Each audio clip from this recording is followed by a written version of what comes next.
सो बच्चों archaeological source के 4 important sources है, ठीक है।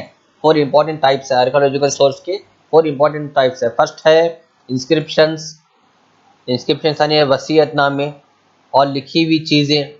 सेकंड है कॉइन्स, कॉइन्स यानी उनके दौर में इस्तेमाल होने वाले सिक्के। थर्ड है मॉन्यूमेंट्स, और मॉन्यूमेंट्स यानी उनके दौर में बनाए जाने वाली इमारतें। फोर्थ है रियून्स, रियून्स मीन्स उनके दौर के खंडरात, खंडर इलाके, वीरान इलाके।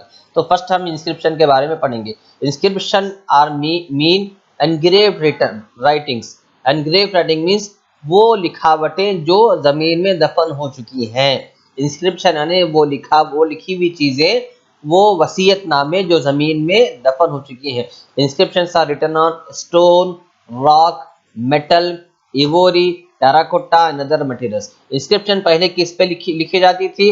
पत्थरों पे लिखी जाती थी। रॉक यानी पहाड़ों पे लिखी जाती थी। मेटल यानी लोहे की जो चीजों पे लिखी जाती थी। इवोरी, इवोरी मीन्स हाथी के दांत, हाथी के दांतों पे लिखावट होती थी। Terracotta, terracotta means terracotta, just a minute, terracotta means रेत के बने हुए सामानों पर, मिट्टी के बने हुए सामान जो होते, मिट्टी के बने हुए बर्तनें होते, उस पर लिखी जाती थी। और बहुत सी चीजें ऐसे हैं जो जिस पर पहले के लोग अपने वसीयतनामे लिखते थे, अपनी कहानियां लिखते थे, अपनी जिंदगी के हालात लिखते थे, अपनी तारीख लिखते थे, ठीक है। क्यों लिखते थे? ये सख्त चीजों पे क्यों लिखते थे? सख्त चीजों पे इसलिए लिखते थे क्योंकि बहुत बहुत ज्यादा दौर तक ये मौजूद रहे। पत्थरों पे क्यों लिखते थे? ताकि लिखावट मिट ना जाए। हाथी के दांतों पे क्यों लिखते थे? ताकि लिखावट खराब ना हो। मेटल पर और मिट्टी के बर्तनों पर और पहाड़ों पर लिखते थे, रॉक्स पर यानी पहाड़ों पर, बड़े बड़े पहाड़ों पर क्यों लिखते थे? ताकि इनकी लिखावट कभी भी खत्म ना हो, बाद के दौर में आने वाले लोगों को मालूम हो कि हम लोग किस तरह गुजर बसर करते थे। और इंस्क्रिप्शन जो है बहुत एक ऐसा जरिया है जिस पे बहुत ज्यादा यकीन किया जा सकता है, क्योंकि ये डायरेक्ट सोर्स है, सीधा उन लोगों से हम तक पहुंचा है। पहले के दौर के जो लोग थे उनसे डायरेक्टली हम तक पहुंचा है। इसलिए ये जो जो लिखावटी काम है उस पे इंसान बहुत जल्दी बहुत ज्यादा भरोसा कर सकता है। इसलिए इससे क्या कहते हैं, दे आर मोर रिलायबल, यानी बहुत ज्यादा भरोसेमंद, बहुत ज्यादा यकीन करने वाली चीजें।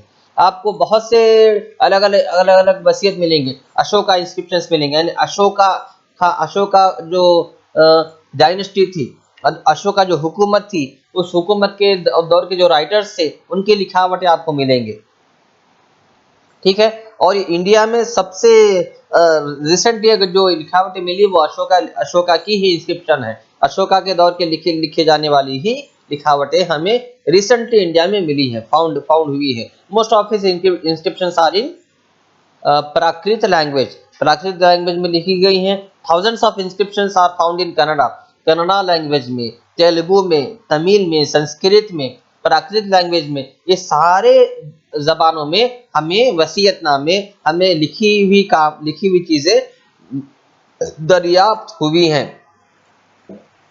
इसी तरह समुद्रगुप्ता इलाहाबाद पिल्लर इंस्क्रिप्शन और बहुत से ऐसे तारीखी इमारतें भी हैं जिन पर पहले की तारीख लिखी गई है। जैसे कि इलाहाबाद में एक बहुत बड़ा समुद्रगुप्ता पिल्लर है।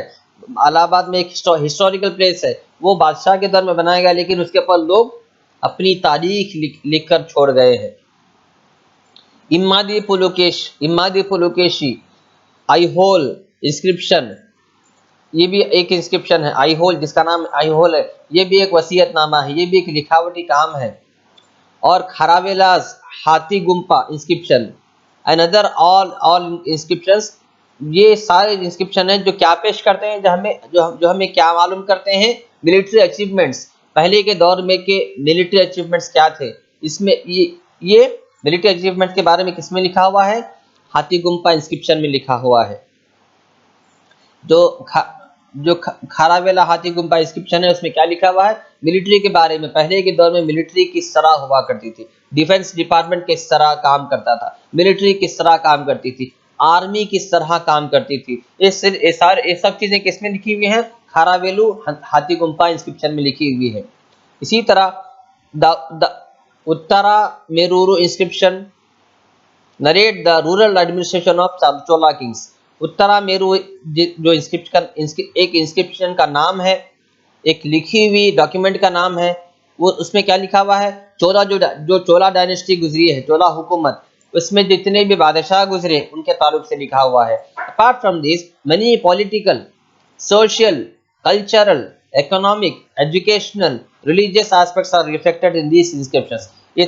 इसके अलावा भी बहुत से जो है सियासी हालात, समाजी हालात पहले के दौर के, और पहले के दौर के रहन सहन का तरीका कल्चरल, और पहले के दौर के अमीरी और गरीबी के बारे में, और पहले के दौर में लोग तालीम किस तरह हासिल करते थे उसके बारे में, और पहले के दौर कितने मजहब थे, कैसे थे, उसके बारे में, ये सारी चीज़ें हमें इन लिखावटों के ताल्लुक बारे में लिखावटों से मालूम होती है। तो इंस्क्रिप्शन एक बहुत बेहतरीन आर्कियोलॉजिकल सोर्स है हिस्ट्री फाइंड करने का। नेक्स्ट है coins. Though the coins are small in shape, they contain many important aspects. They are helpful in understanding the geographical extent of the ruler's kingdom who minted the coins. They also aid us in knowing the language of administration, titles that the kings possessed, their religion, economic conditions of the times, and metal technology in vogue of the particular kingdoms. Samudragupta had minted 7 different types of gold coins.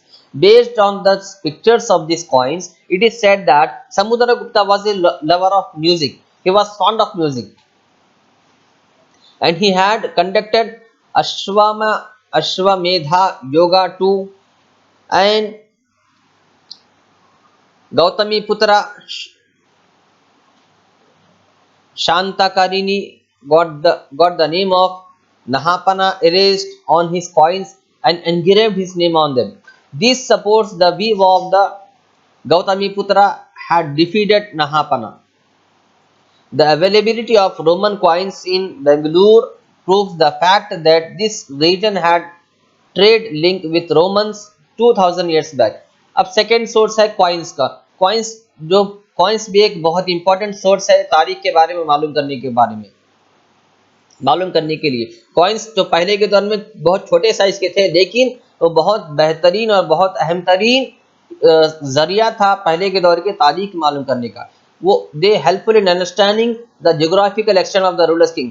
कोई बादशाह अगर अपनी हुकूमत में coins बनाया तो उसकी हुकूमत कहाँ तक फैली हुई है उसके सिक्कों के जरिए हमें मालूम होता था। उसके दौर के इस्तेमाल होने वाले सिक्के जो है उसके जरिए हमें मालूम होता था कि उसकी हुकूमत कहाँ तक फैली हुई है, कितने स्टेट्स उसके हुकूमत में है, कितने सिटीज उसकी हुकूमत में है, कहाँ तक उसकी हुकूमत फैली हुई है। They also aid us in knowing the language of administration.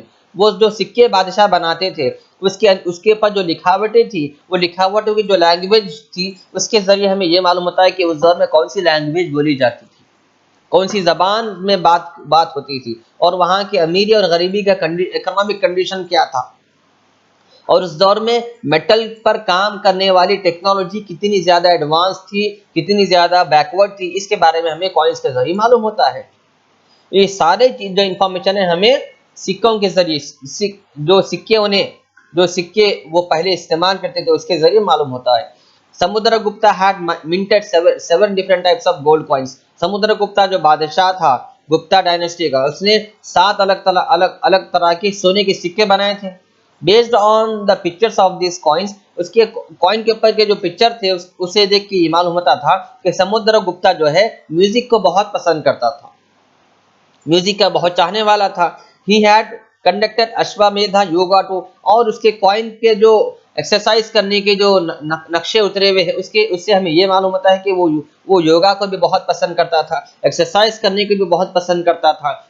Gautami पुत्र शांताकारी ने got the name of the Nahapana erased on his coins.